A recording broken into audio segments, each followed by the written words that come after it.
नमस्कार, प्रणाम, जय हिंद साथियों। प्यारे विद्यार्थियों, महिला और बाल अपराध के अंतर्गत अपनी क्लास चल रही थी घरेलू हिंसा अधिनियम 2005। उस क्लास की बेसिक पृष्ठभूमि या उस अधिनियम की बेसिक पृष्ठभूमि मैंने आप लोगों की पीछे क्लास में करवा दी है। जिन बच्चों ने वो क्लास नहीं देखी है तो इसी चैनल के प्लेलिस्ट में जाकर के आप लोग वहाँ पर महिला और बाल अपराध की सभी क्लासें देख पाओगे। आज अपने उसी टॉपिक को आगे बढ़ाएंगे, यानी डोमेस्टिक वायलेंस एक्ट। उसमें कुल कितनी धाराएं हैं और किस धारा में क्या वर्णन किया गया है, सभी को अच्छे से ट्रिक के हिसाब से देखने वाले हैं। तो सबसे पहले मैं आप लोगों को थोड़ा सा बता दूं कि ये जो घरेलू हिंसा अधिनियम है, कौन सा गुरु जी, घरेलू हिंसा अधिनियम, अपनी टॉपिक चल रहा था घरेलू हिंसा अधिनियम 2005। इसमें आपको क्या याद रखना है, एक तो ये कब पारित हुआ था, ठीक, कब पारित हुआ, गजट में प्रकाशन कब किया गया, गजट में प्रकाशन हुआ, और उसके पश्चात संपूर्ण भारत में लागू हुआ वो दिनांक, संपूर्ण भारत में कब लागू हुआ इसकी दिनांक आपको अच्छे से याद रखनी है, ठीक है। इसमें मैंने आप लोगों को सारी बातें बता दी थी कि ये अधिनियम कब पारित हुआ था। तो ये हुआ था 13 सितंबर 2005 को, ठीक है। अगले दिन ये गजट में प्रकाशन हो गया, 14 सितंबर 2005 को इसका गजट में प्रकाशन हुआ। और 13 दूनी मैंने आपको बताया कितने होते हैं, 26 सितंबर के बाद क्या आएगा, अक्टूबर, यानी 26 अक्टूबर, और 2005 के बाद में क्या होगा जी, 2006। तो यानी कि संपूर्ण भारत में लागू होता है 26 अक्टूबर 2006 को, संपूर्ण भारत में ये लागू हो जाता है।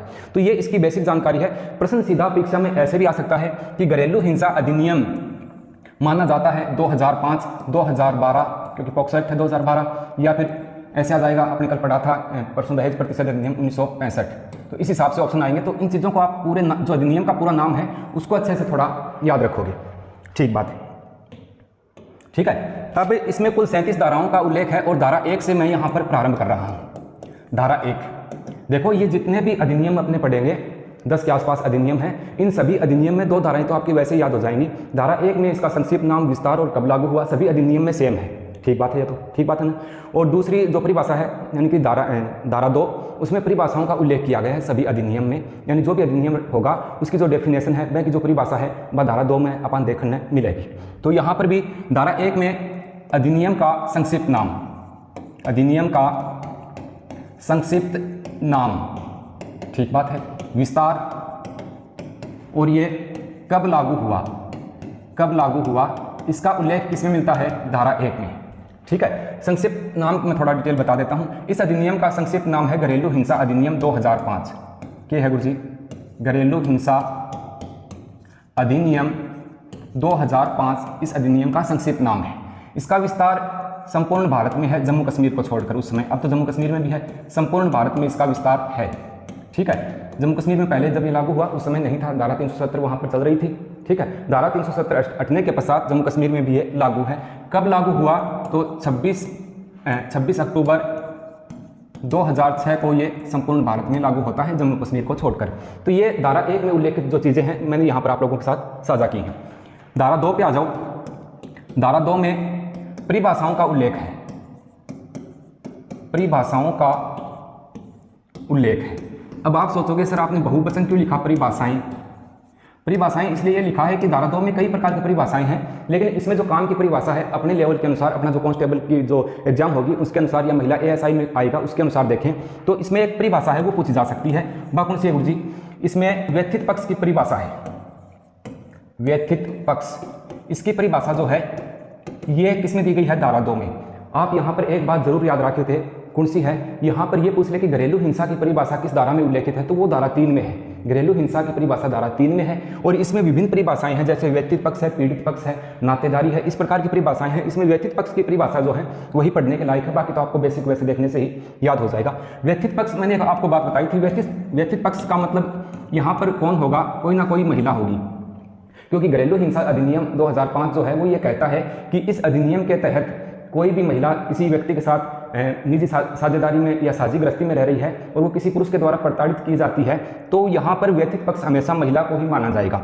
तो व्यथित पक्ष महिला होगी इस अधिनियम के अनुसार। व्यथित से तात्पर्य यहाँ पर पीड़ित पक्ष से ही होता है। व्यथित का मतलब अपने नहीं कहते क्या, व्याख्या, क्यों अपनी व्याख्या गा रहा है, यानी दुख गाना, यानी दुखी महिला, पीड़ित पक्ष, दुखी पक्ष कौन होगा, महिला ही यहाँ पर होगी, ठीक है। थोड़ी सी डेफिनेशन आप फिर भी अगर देखना चाहो, यदि कोई महिला, थोड़ा सा मैं बता देता हूँ, यदि कोई महिला किसी पुरुष के साथ साझी गृहस्थी में रह रही है, साझी गृहस्थी में रह रही है और उसे उस पुरुष द्वारा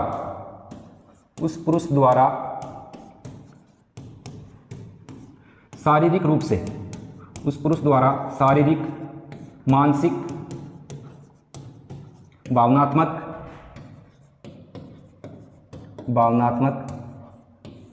या मनोवैज्ञानिक रूप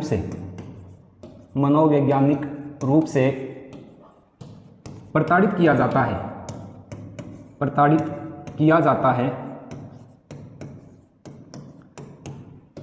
तब वह महिला व्यथित पक्ष मानी जाएगी। ये व्यथित पक्ष की परिभाषा यहाँ पर दी गई है। यानी धारा 2 में कई प्रकार की परिभाषाएं हैं, उनमें जो इंपॉर्टेंट परिभाषा है वो व्यथित पक्ष की परिभाषा जो है वही इंपॉर्टेंट बनती है एग्जाम की दृष्टि से।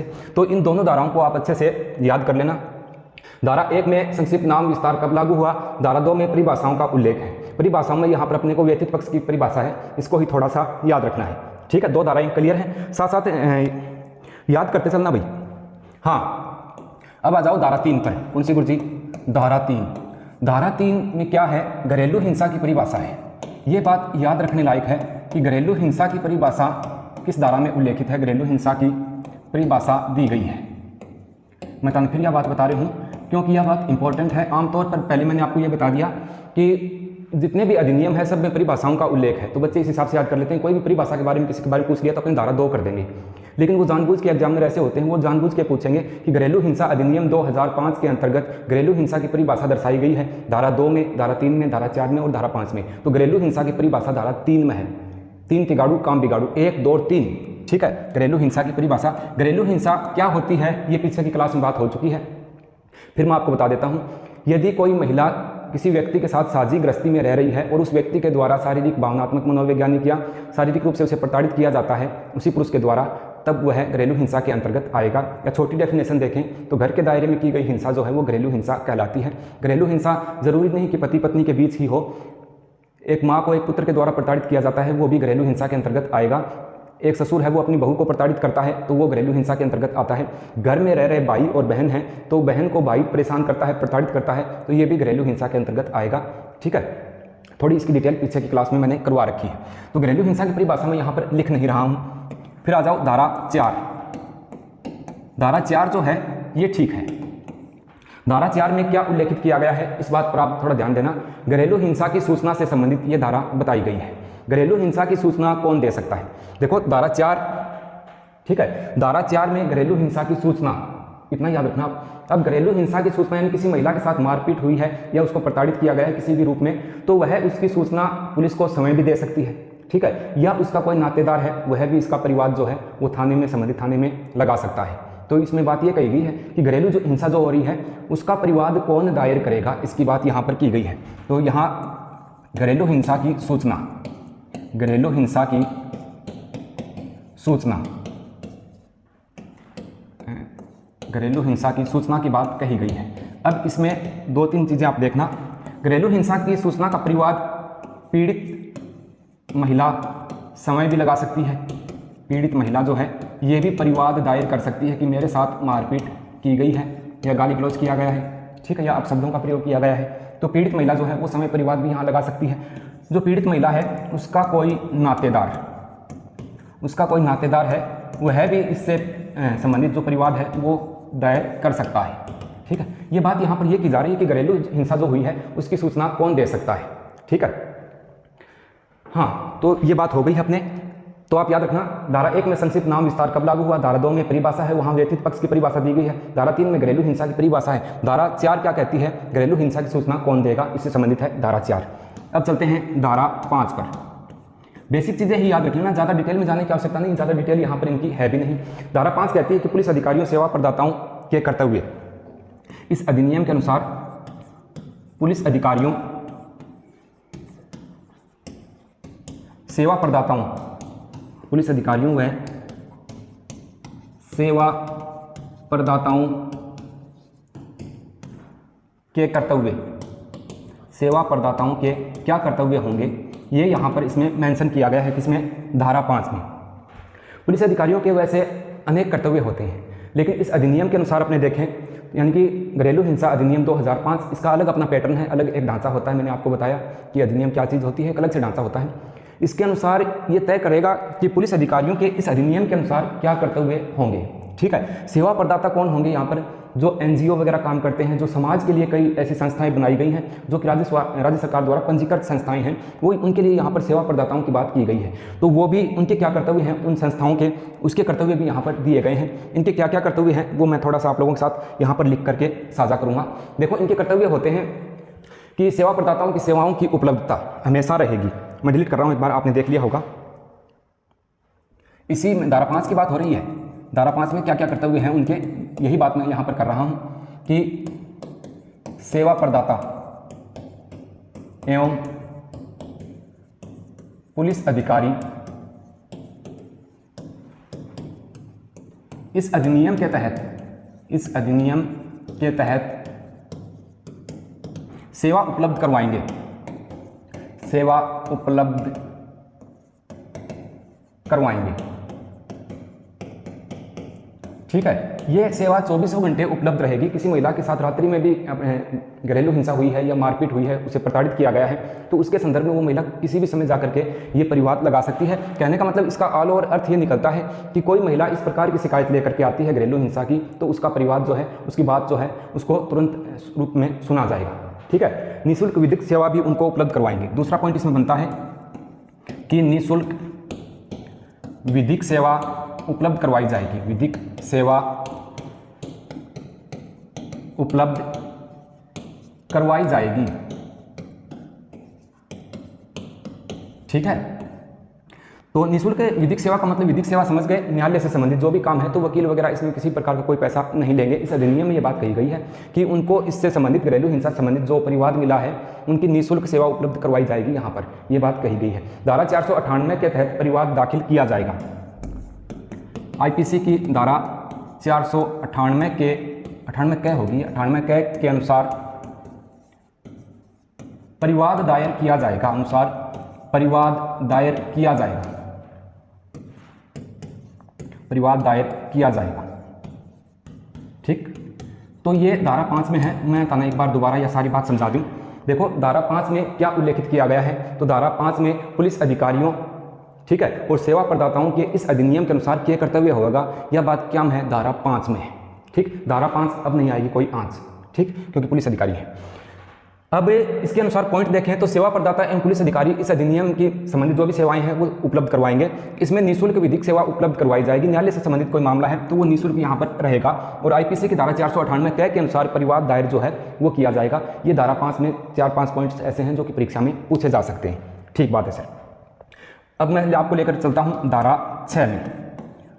यहाँ तक तो याद हो गया। धारा 1 में क्या है, संक्षिप्त नाम विस्तार कब लागू हुआ। धारा 2 में परिभाषाओं का उल्लेख है, वहाँ पर अपने व्यथित पक्ष की परिभाषा पड़ी। धारा 3 में घरेलू हिंसा की परिभाषा है। धारा 4 जो है वो ये कहती है कि घरेलू हिंसा की सूचना कौन दे सकता है। धारा 5 में पुलिस अधिकारियों व सेवा प्रदाताओं की उपलब्धता जो है, उनके कर्तव्य, उनका वर्णन किया गया है। उसके बाद धारा 6 आश्रय गृह के कर्तव्य।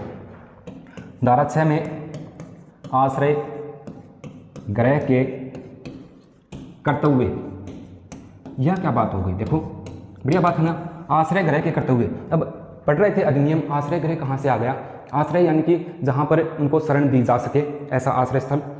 तो आश्रय गृह के क्या कर्तव्य होंगे, ये जो अधिनियम है इसके अनुसार आश्रय गृह जो है वो क्या होगा। पहले तो ये सुनो, यानी कोई महिला है, भी का साथ मारपीट होगी, बिन धक्का मारा बाढ़ खींच लिया, बिन खूब पिटाई कर दी, धक्का मार के भी को पति कोई शराबी हो बाहर निकाल दी घर से। अब मारपीट की हुई महिला रात्रि के समय किसी ने घर से बाहर निकाल दिया, तो ऐसी स्थिति में वो महिला किसके घर जाएगी बताओ, उसका कोई नातेदार भी ना हो मानो। तो ऐसी कंडीशन में इस अधिनियम के तहत आश्रय गृहों की स्थापना की गई है। यानी जो पीड़ित महिला है जिसको घर से बाहर कर दिया मारपीट करके, तो वो आश्रय गृह में जा करके रह सकती है। ठीक है, तो वो जो आश्रय गृह हैं, जो शरण देने वाले घर बना रखे हैं, उनके क्या कर्तव्य होंगे यहाँ पर, ये बात किसमें है, धारा 6 में उल्लेखित की गई है। आश्रय गृह के जो कार्य हैं उसमें अपने देखें तो संरक्षण अधिकारी, सेवा प्रदाता जो हैं वो आश्रय गृह को आदेश देंगे। संरक्षण अधिकारी ये कौन होता है, इस पर भी अपने बात करेंगे। संरक्षण अधिकारी व जुकाम है, थोड़ा स्वास्थ्य सही नहीं है। सेवा प्रदाताओं, संरक्षण अधिकारी व सेवा प्रदाताओं का यह कर्तव्य होगा कि पीड़ित महिला को आश्रय गृहों में आश्रय दिया जा सके। ठीक है, बात समझ में आ गई होगी। यानी संरक्षण अधिकारी कौन होता है, जैसे मैंने आपको बताया था दहेज प्रतिषेध अधिकारी 8(ख) में उसकी नियुक्ति का उल्लेख मिलता है अपने दहेज प्रतिषेध अधिनियम में, वैसे ही इसमें अपने पढ़ेंगे तो धारा 8 में घरेलू हिंसा संरक्षण अधिकारी की नियुक्ति का उल्लेख मिलेगा। तो संरक्षण अधिकारी और सेवा प्रदाताएं यानी कि जो NGO, जो समाज के लिए काम करने वाली संस्थाएं हैं, उनका ये कर्तव्य होगा कि ऐसी कोई पीड़ित महिला है जिसके साथ मारपीट हुई है, जिसके साथ घरेलू हिंसा हुई है और उसको घर से निकाला गया है, तो ऐसी स्थिति में उस महिला को आश्रय देने का कर्तव्य इनका होगा। ठीक है, आपको बेसिक क्या याद रखना है कि धारा 6 में क्या उल्लेखित है, आश्रय गृह के कर्तव्य जो है इसका उल्लेख धारा 6 में अपने को देखने को मिलता है। ठीक है, अब आ जाओ धारा 7। धारा 7 जो है इस अधिनियम की धारा 7 क्या कहती है कि चिकित्सा सुविधा उपलब्ध करवाना। धारा 7 जो है वो कहती है कि चिकित्सा सुविधा उपलब्ध करवाना, चिकित्सा सुविधा उपलब्ध करवाना। अब ये मेडिकल का सिस्टम यहाँ से कहाँ आ गया, आप सोच रहे होंगे। देखो, घरेलू हिंसा में किसी महिला के साथ शारीरिक रूप से प्रताड़ित उसे किया गया है, कहने का मतलब खूब पिटाई की है, थप्पड़ मारे हैं, मुक्के मारे हैं, लात मारी है, महिला के काफ़ी चोट आ गई। तो ऐसी स्थिति में धारा 7 ये कहती है कि जिस महिला के साथ मारपीट हुई है उसको चिकित्सा सुविधा उपलब्ध करवाने का कर्तव्य होगा। ठीक है, धारा 7 में ये उल्लेखित है। ठीक, अब उस महिला के साथ जो मारपीट हुई है तो जो प्रतिपक्षी है वो इसका खर्च उठाएगा। प्रतिपक्ष का मतलब यहाँ पर जिसने भी मारपीट की है, जिसने भी महिला के साथ मारपीट यहाँ पर की है, वो इसका मेडिकल क्लेम जो है, मेडिकल खर्चा जो है वो यहाँ पर उठाएगा और इसको जो जिस महिला के साथ मारपीट की गई है उसको चिकित्सा सुविधा उपलब्ध करवाएंगे। उसको लेकर के जाएंगे कौन, यहाँ पर सेवा प्रदाता उपलब्ध हैं तो वो, या फिर संरक्षण अधिकारी को पास ऐसी कोई रिपोर्ट पहुंची है, यानी घरेलू हिंसा संरक्षण अधिकारी के करने कोई सी रिपोर्ट गई है तो वो लेके जाओ। कहने का मतलब ये है कि जिस महिला के साथ मारपीट हुई है उसका जो चिकित्सा उपलब्ध करवाने का कार्य, उसका उल्लेख जो है वो धारा 7 में है। कहीं याद रखा गुरुजी, याद रह जाएगी। कोई महिला है, अभी के साथ मारपीट होगी तो मारपीट करके उसको कहा कि जा दवाई लिया, हॉस्पिटल चल जा, तो वह क्या कहेगी, मत कौन जाऊँ, मेरे साथ चलो, साथ चलो, यानी कि धारा 7 में मेरे साथ चलना पड़ेगा, अकेली कहाँ जाऊँ, मेरे तो चले कौन जा, मेरे तो मार के लाता तोड़ दी, हाथ तोड़ दिया, अब मैं कट जाऊँ एकली, मेरे साथ चलो, यानी धारा 7 में चिकित्सा सुविधा का वर्णन है। ठीक है गुरुजी, याद होगी। धारा 8 घरेलू हिंसा अधिनियम 2005 की धारा 8 जो है ये संरक्षण अधिकारी की नियुक्ति का उल्लेख जो है उसको दर्शाती है। संरक्षण अधिकारी की नियुक्ति, इसको मोस्ट लगा लेना भी, संरक्षण अधिकारी की नियुक्ति जो है इसका उल्लेख किसमें है, तो इसका उल्लेख धारा 8 में है। ठीक है, और वो जो दहेज प्रतिषेध अधिकारी की नियुक्ति का उल्लेख जो है वो 8(ख) में है। मैंने गलती से उसने बता दिया 8(क), उसको कर लेना आप, 8(ख) में है। और इसका भी किसमें है, धारा 8 में, यानी घरेलू हिंसा संरक्षण अधिकारी की नियुक्ति का उल्लेख किसमें है, धारा 8 में। अब ये जो है इसमें राज्य सरकार, मैं थोड़ा बता दूं, राज्य सरकार एक जिले में आवश्यकता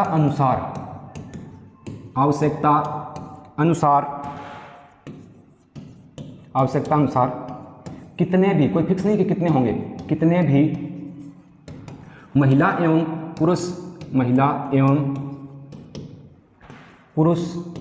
संरक्षण अधिकारियों की नियुक्ति कर सकती है, ये बात काम की बात है, संरक्षण अधिकारियों की नियुक्ति कर सकती है। संरक्षण अधिकारियों की नियुक्ति जो है वो कर सकती है। एक बात पुनः, इस बात को आप समझो, थोड़ी समझ में नहीं आई है तो वापस एक बार पुनः समझ लो।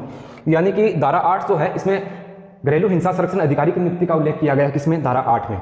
अब मन में बात ये आती है कि कितना संरक्षण अधिकारी हो सके। घरेलू हिंसा संरक्षण अधिकारी की नियुक्ति जो है वो राज्य सरकार करती है, इसके पास भी पुलिस के बराबर शक्तियाँ वो सरकार चाहे तो इसको दे सकती है। राज्य सरकार एक ही जिले में आवश्यकता अनुसार, अगर जनसंख्या ज़्यादा है, ठीक है, तहसीलें वगैरह जिले में ज़्यादा हैं तो उसके हिसाब से कितने भी महिला व पुरुष जो हैं उनकी संरक्षण अधिकारियों की नियुक्ति यहाँ पर कर सकती है। तो इस बात को आप याद रखना, महिला और पुरुष दोनों की नियुक्ति कर सकती है, कोई फिक्स नहीं है कि 5 ही बनाएंगे या 4 ही बनाएंगे, आवश्यकता अनुसार कितने भी बना सकती है। तो मैं अब इसको दोबारा बताने की मेरे ख्याल में आवश्यकता है नहीं। धारा 7 में क्या है, चिकित्सा सुविधा का उल्लेख है। पुनः एक बार सारी धाराएं देख लो। धारा 1 में संक्षिप्त नाम विस्तार कब लागू हुआ, धारा 2 में व्यक्ति पक्ष की परिभाषा है, धारा 3 में घरेलू हिंसा की परिभाषा है, धारा 4 में घरेलू हिंसा की सूचना कौन देगा, धारा 5 जो है उसमें पुलिस अधिकारियों सेवा प्रदाताओं के क्या कर्तव्य होंगे, धारा 6 में आश्रय गृह के कर्तव्य हैं, धारा 7 में चिकित्सा सुविधा उपलब्ध करवाना, और धारा 8 में संरक्षण अधिकारी की नियुक्ति का उल्लेख यहाँ पर किया गया है। ठीक बात है गुरुजी, समझ में आ रही होगी बात। हाँ, अब बात करते हैं, धारा 8 तक हो गई। धारा 9, धारा 9 में क्या उल्लेखित है, यानी घरेलू हिंसा अधिनियम 2009, इसमें 8 में संरक्षण अधिकारी की नियुक्ति थी। अब संरक्षण अधिकारियों के क्या कर्तव्य होंगे, यानी जो संरक्षण अधिकारी धारा 8 में नियुक्त किया गया था, तो संरक्षण अधिकारी के कर्तव्य, संरक्षण अधिकारी के कर्तव्य क्या होंगे, ये बात है। इस बात को मैं लिखूंगा नहीं, बोल के आप लोगों को बताऊंगा, भले आप लिखना चाहो तो लिख लेना। धारा 8 में संरक्षण अधिकारी की नियुक्ति है। धारा 9 ये कहती है कि संरक्षण अधिकारी के पास क्या शक्तियां होंगी, क्या उसके कर्तव्य होंगे। तो देखो, किसी भी घर में, किसी भी मोहल्ले में जहां पर कोई जिस कस्बे में संरक्षण अधिकारी नियुक्त किया गया है, तो वो इन बातों का ध्यान रखेगा कि उसके पास ऐसा कोई परिवार आया है जिसमें किसी घर में घरेलू हिंसा हुई है, तो ऐसा परिवार जो है वो संबंधित मजिस्ट्रेट को सूचित करेगा, संबंधित थाने को इसकी सूचना देगा कि फलाने घर में, फलाने वार्ड में घरेलू हिंसा हुई है, किसी महिला के साथ मारपीट हुई है। पहला हो गया। उसको निःशुल्क विधिक सेवा के बारे में भी वो जो संरक्षण अधिकारी है वो बताएगा। आवश्यकता पड़ने पर संरक्षण अधिकारी जो है वो पुलिस बल बुला करके प्रयोग भी यहाँ पर कर सकता है। तो संरक्षण अधिकारी के पास कुछ शक्तियाँ यहाँ पर दी गई हैं राज्य सरकार द्वारा, ठीक है। और संरक्षण अधिकारी जो है इसको एक लोक सेवक माना जाएगा। लोक सेवक का मतलब होता है कोई भी सरकारी कर्मचारी होता है उसकी तरह इसको भी एक लोक सेवक माना जाएगा। तो ये कर्तव्य हैं यहाँ पर संरक्षण अधिकारी के कर्तव्य जो हैं वो रहेंगे, ठीक है। धारा 10, आशा करता हूँ धारा 9 आपके समझ में आ गई होगी। धारा 10, ठीक, इसमें कुल 37 धाराओं का उल्लेख है, अपने पहुंचे हैं अभी धारा 10 पर। धारा 10 है महिलाओं का सहयोग करने वाली जो संस्थाएं हैं, गर्मी बहुत है भैया से, महिलाओं को सहयोग करने वाली संस्थाएं और स्वैच्छिक संगठन जो हैं उनका वर्णन किया गया है। महिलाओं का सहयोग करने वाले संगठन, महिलाओं का सहयोग करने वाले संगठन और स्वैच्छिक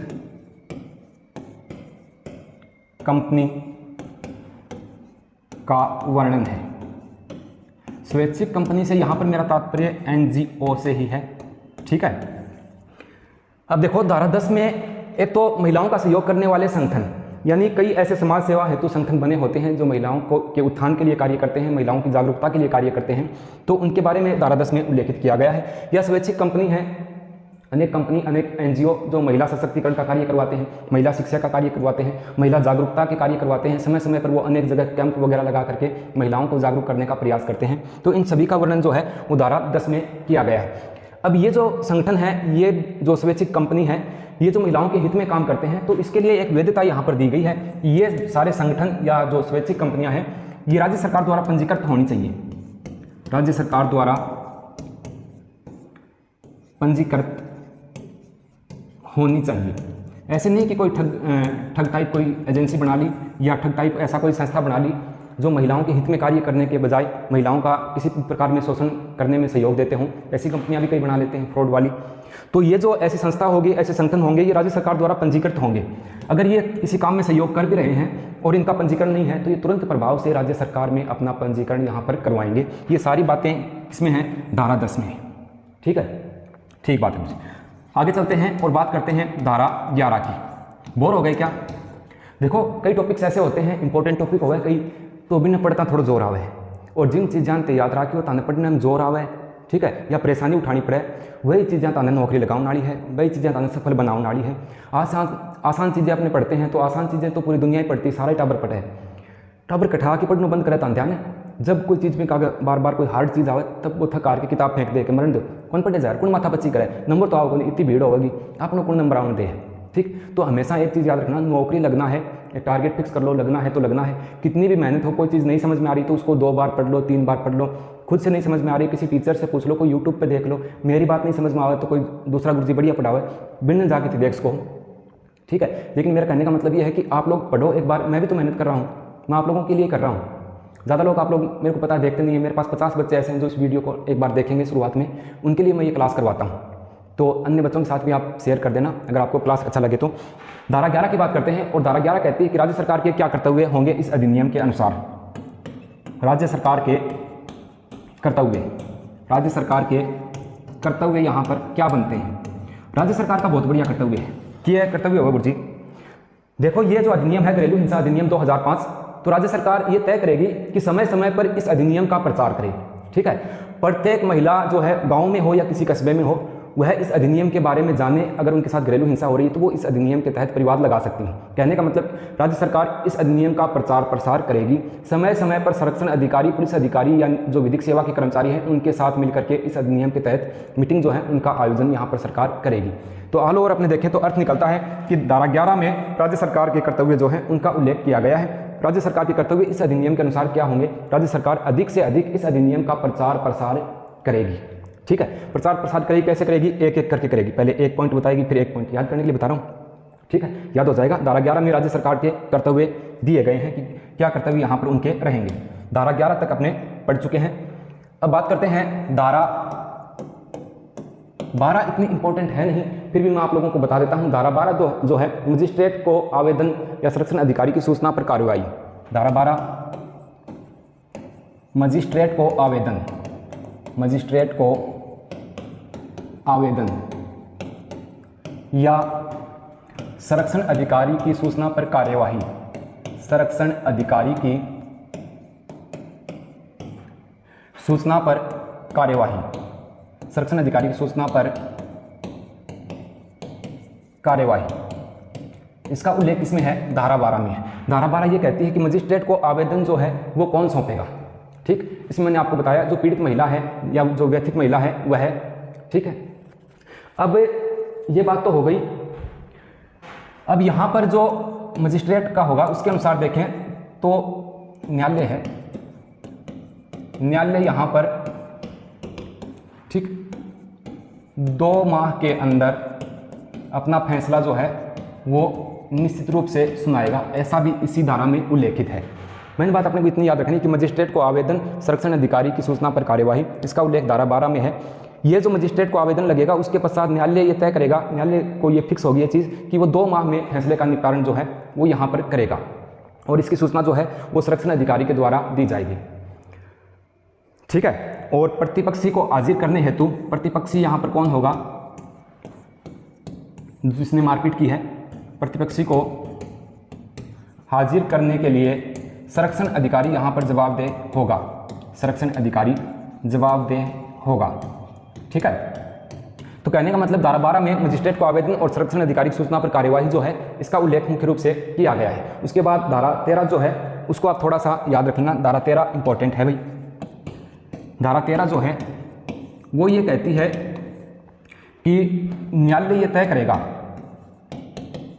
न्यायालय तय करेगा कि प्रतिपक्षी को 2 दिन के अंदर, यानी परिवाद के 2 दिन के अंदर बात हो रही है, 2 दिन के भीतर न्यायालय में उपस्थित होना आवश्यक है, न्यायालय में उपस्थित होना आवश्यक है, न्यायालय में उपस्थित होना आवश्यक है।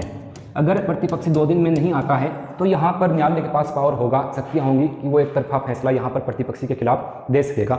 तो धारा 13 में याद रखना, न्यायालय तय करेगा कि प्रतिपक्षी जो है वो संरक्षण, देखो कोई भी न्यायालय है उसको सूचना मिली किसके द्वारा, संरक्षण अधिकारी के द्वारा। संरक्षण अधिकारी ने कहा कि फलानी जगह फलानी महिला के साथ मारपीट हुई है, घरेलू हिंसा हुई है, इसका परिवाद न्यायालय में लग गया। उसके पश्चात न्यायालय जो है वो धारा 13 के अनुसार ये तय करेगा कि प्रतिपक्षी जो है जिसके खिलाफ परिवाद लगा है, जिसने मारपीट की है, वो 2 दिन के अंदर, 2 दिन के भीतर न्यायालय में उपस्थित होगा। अगर न्यायालय में उपस्थित नहीं होता है तो यहाँ पर न्यायालय के पास ये शक्ति होगी कि वो एक तरफा फैसला यहाँ पर देगा, और एक तरफा फैसला देगा तो प्रतिपक्षी के खिलाफ ही वो फैसला माना जाएगा। ठीक है, तो ये धारा 13 में उल्लेखित है। पुनः एक बार देख लो, धारा 12 में मजिस्ट्रेट को आवेदन, संरक्षण अधिकारी की सूचना पर कार्यवाही, और धारा 13 में न्यायालय तय करेगा कि प्रतिपक्षी 2 दिन के भीतर न्यायालय में उपस्थित होगा। ठीक बात है, आशा करता हूँ आपकी समझ में आई होगी बात। धारा 13 के पश्चात सीधा ही धारा 16 पे चलते हैं, क्योंकि बीच में कई धाराएं ऐसी हैं जो इतनी इंपॉर्टेंट है नहीं। धारा 16 जो है उसमें सुनवाई की प्रक्रिया है। 16 में क्या हुआ है, सह, तो सह में सुनवाई की प्रक्रिया, सुनवाई की प्रक्रिया से तात्पर्य यहाँ पर मामले की सुनवाई से है। सुनवाई की प्रक्रिया, सुनवाई की प्रक्रिया क्या होगी? यानी कि किसी महिला के साथ मारपीट हुई है, संरक्षण अधिकारी के द्वारा परिवाद दिया गया और न्यायिक मजिस्ट्रेट जो है वो यहाँ पर सुनवाई की प्रक्रिया करता है। तो सुनवाई की यहाँ पर क्या प्रक्रिया होगी? यहाँ पर इनकी सुनवाई जो है वो बंद कमरे में की जाएगी, बंद कमरे में व एकांत में, यानी कि ज़्यादा सदस्य वहाँ पर होंगे नहीं, एकांत में मामले की सुनवाई की जाएगी, मामले की सुनवाई की जाएगी, मामले की सुनवाई की जावे। ठीक है, ऐसे नहीं कि बहुत सारे लोग कचहरी में बैठे हैं उनके सामने ही मामले की सुनवाई की जाए। उधर से महिला बोलती है मेरे तो मारी, मेरा बाल पकड़ के खींच लिया, इन वो कहमत की कहे कोई मन पहले गाड़ काटी, मेरे साथ वो करो, मेरे बेलन फेंक के मारे, मेरा थाड़ी फेंक के मारी। यानी कहने का मतलब ये है कि वहाँ पर वो झगड़ा करेंगे। इससे अच्छा मजिस्ट्रेट बैठेगा एकांत कमरे में, बंद कमरे में, दोनों की सुनवाई की जाएगी, दोनों की बातें सुनी जाएंगी। अगर प्रतिपक्षी 2 दिन के अंदर वहाँ हाजिर नहीं होता है तो इससे पहले जो धारा मैंने आपको बताई कि धारा 12 के अनुसार ये कार्रवाई यहाँ पर हो सकती है, नहीं सॉरी धारा 13 के अनुसार जो प्रत्यार्थी है उसको यहाँ पर दंड दिया जा सकता है। तो धारा 16 में क्या उल्लेखित है? सुनवाई की प्रक्रिया। धारा 16 में क्या है? सह, तो सह से याद रखियो सुनवाई की प्रक्रिया है। ठीक है, मैंने बताया धारा 7 में कि मेरे साथ चालू, यानी कि मेडिकल से संबंधित है, महिला की जो चिकित्सा सुविधा है उसको उपलब्ध करवाना। तो इसमें कुल अधिनियम में 37 धाराओं का उल्लेख है। काफ़ी लंबी क्लास हो जाएगी, एक चैप्टर में इसका और बनाऊंगा तो ताकि वो धाराएं पूरी हो जाएं। आज की क्लास में धारा 16 तक मैं आप लोगों को करवा रहा हूँ। अगर आपको वीडियो अच्छा लगे तो कमेंट करके मेरे को बताया करो कि सर ये कमी है तो भी बता दिया करो। ज़रूरी नहीं कि अच्छा ही बताओ कि सर ये कमी रह गई, तो आप इसमें थोड़ा सा सुधार कीजिए, मैं सुधार करने की कोशिश करूँगा। और अपने मित्रों के साथ जो तैयारी कर रहे हैं, महिला एएसआई की तैयारी कर रही हैं कोई बच्चियाँ, तो उनको शेयर कीजिए। और अपने जो दोस्त हैं जो राजस्थान पुलिस हेतु तैयारी कर रहे हैं तो उन बच्चों तक भी आप ये वीडियो पहुँचाने की कोशिश कीजिएगा। कल मिलते हैं एक नए इसी क्लास के तीसरे चैप्टर के साथ।